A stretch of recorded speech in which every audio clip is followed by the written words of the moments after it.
everyone, Jacketing here. Welcome to Hyperfest. Welcome to VIR. One of our favorite tracks, one of the coolest tracks in America. High speed, fast flowing. Gonna play into the Supra's hands this weekend. We are here as part of our 3-event US Time Attack Tour. Coming straight off our win at Long Beach, which was freaking amazing. And here we are, literally 4 days later. Alex has had to do quite a bit of driving for the tow, so he's a little grumpy. I love you, Alex. Love you too. Cars all stickered up. I will say, maybe reduce the amount of mandatory stickers. There's quite a lot, and none of them, you know, quite fit the car. I got an X clutch one. The car doesn't even have a clutch. We're back on the Nankan CR1s, but these are the same set from the SCCA TT National event. 315/30/18 mounted on the 18x11 prototype Titan 7 TP5s.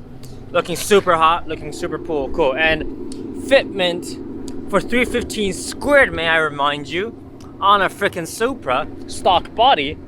What you can only describe as thick with a C. Yeah, I was gonna say on point, but okay, thank you. We got a warm-up session, which interestingly kind of grids you for the main Ultimate Track Car Challenge event. But if you go 4 off, they really hit you really hard. So I'm trying to, you know, keep up my streak from Long Beach of no offs. I'm at 1 event with no offs. We've got some fun competition this weekend. Bimo World brought an M4, kind of modded with slicks. We're gonna see if we can chase that down. He's obviously got more grip. FCP Europe brought out a Mercedes GT4 car, and they uncorked it with a party mode tune. Oh, really? So yeah, they got more power to play with too, and they're on slicks too. We'll see if the TA90 can chase down an uncorked GT4 car. It matches pretty well with a BOP GT4 car, but will it have more power? You know, it might not.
come to the slightly quieter side of the paddock by the intersection because the TA90 Supra got pulled over for an interview by Grassroots magazine. So as it sits serenely on a small road by a grass field, they actually wanted me to get on the grass field, but the splitter is way too low for that. Ain't happening. There's like a drop about this much and the car just clung straight on the splitter. Yeah, no, not doing that. I feel like Gears and Gasoline Ben will be able to make a pretty good shot out of this.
As good as that lap felt, I think it could be better. I don't know why the rear stepped out at turns going in there, because yeah, I'm not sure why I hit the brakes and then that side just went. So it felt good otherwise. I just think it can be better, and I would like it to be better. So we're at on timing, it says 55.18. I think we can go 54s for sure. I don't know how far, if we can even get into, if we can do a 53.9. I don't think there's a whole second in there, but I think there's up to like about 6/8 in there. So anything wrong or just traffic? Second, I tried to go for a second lap and then the fuel reserve came on. Oh fuck. Okay. 162. On the other hand, Yeah. motherfucking Kyle, 49.8. Jesus Christ. Good way to throw down for UTCC. Right off the gate in the morning. Kyle and I got a really good lap. He's ahead of me. He told me like, hey, we're gonna back way the frick back from all the you know, prototypes and stuff. So let them go. Just lay that head down and put a clean lap down. 55 for me. 55.2 instead of 55.18 on the solo. 55.2 official timing. Decently happy with it. I think the car has a 54 like fairly easily. It's just a case of how much dare I push, you know. I think the uphill S's all the way to a Big Bend, I think it can be flat out, which is scary and takes working up to. But I'm gonna try it next session. I think the car's got it. It's not that terrifying. And maybe a small lift for the fast right, just lift back on power, and then brush the brakes and hit it for the fast left. It's all commitment, this track. The faster the speed it is, the more commitment it takes working up to. So got it down to a 55.2, which I'm decently happy about. P7 out of 30 cars overall. and all the cars ahead are on slicks. So goal for the weekend was obviously just to get the fastest 200 show time, because that wins you $1,000 for a tire rack. So that's the goal.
55.3.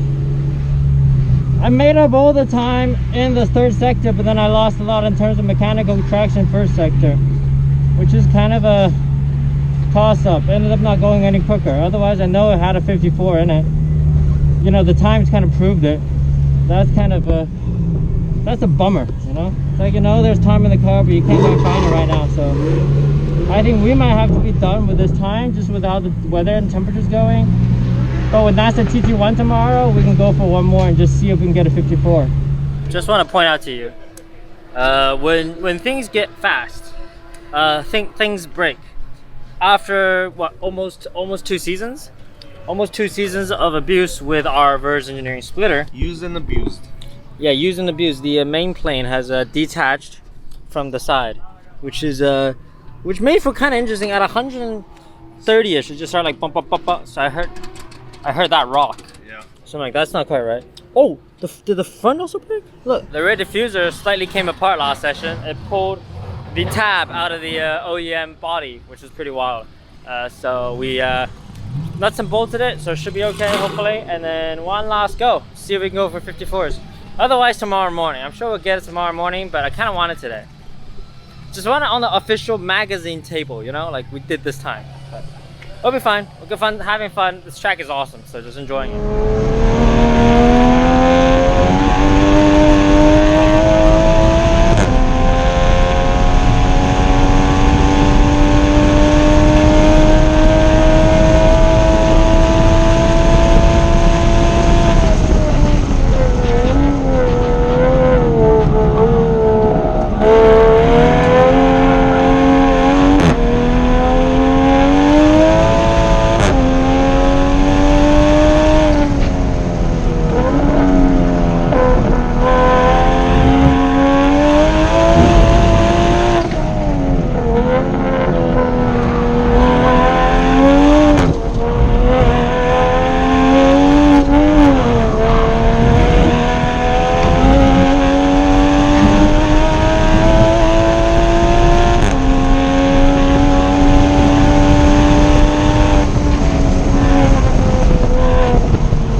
fastest car on 200 tread-wear tires, which is also the fastest rear-wheel drive car on 200 tread-wear tires.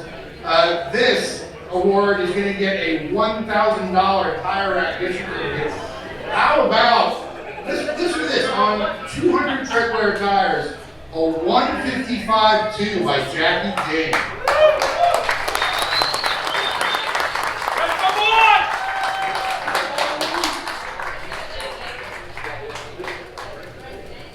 Unfortunately, not the fastest BMW. Shut the fuck up, man. Jackie Supra was not eligible for the BMW award. How about a long drive award? Who's from the furthest away? Who traveled the furthest for this event? Long Beach! California! Yeah, you know what? So, well, this past weekend, Jack emailed me and was like, yeah, hey, we're really excited about being there. Can't wait.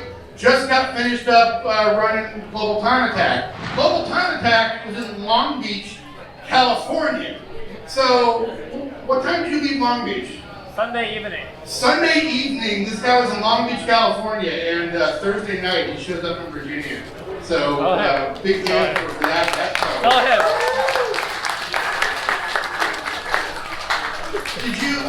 Do you still have the jug full of pee in your car?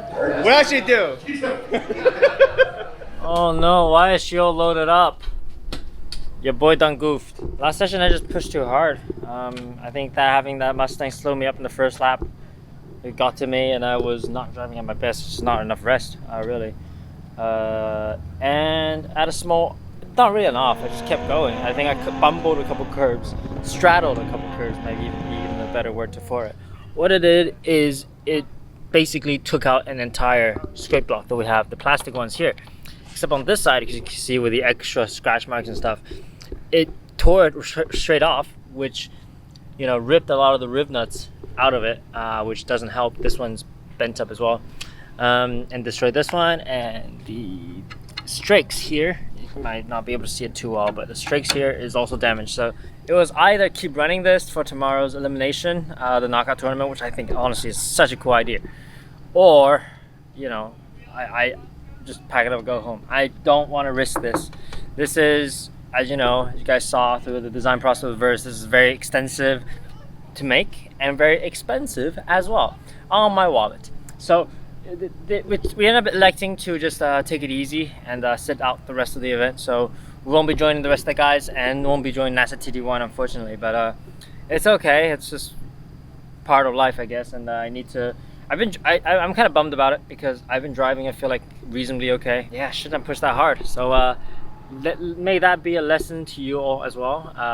You know, try to keep your mental state in check and don't push it when you're not feeling it. So it's very important, but this should be repairable. Luckily, we didn't do a through bolt for the precise reason if we did, you know, if it pulled right through, the hole would be much, much bigger. So instead it's only on one side, and we got some epoxy tricks that we'll be able to repair this up. But it does mean we're done for the weekend, so you know, somewhat bummed about it. But can't complain. Two plaques, 2 awards. Thank you to Grassroots Motorsport, Tire Rack also for hosting the event. And while we got fastest rear-wheel drive 200 treadwear and fastest car on 200 treadwear tire overall. Is this a win?